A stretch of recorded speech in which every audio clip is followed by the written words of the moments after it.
আমি এক জায়গায় বিয়ার সুন্নত তরিকা বলছি, আর হুজুর অনেকই নতুন করে কইয়া ফেঁস লাগাই না। রাসূলুল্লাহ সাল্লাল্লাহু আলাইহি ওয়াসাল্লামের সুন্নত বিবাহ কিভাবে হবে এটা আমি বলাতে বললো যে এটা ফেঁস লাগাই না, কথা কইেন না, যেমনি চলছে এমনি চলতে দেন।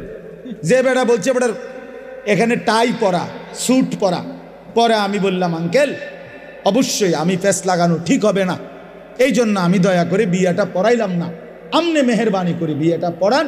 বাবুরে আমি দুগা ভাত খেতে মাইছি, ভাত আল্লাহর রহমতে খাইছি, খানা শেষ হয়ে গেছে, আমি যাই। এইবার হুজুর আমরা কি আর এটি পারি? তা আমি এতক্ষণ পণ্ডিতি করলেন কেন বেটা ফাজিল?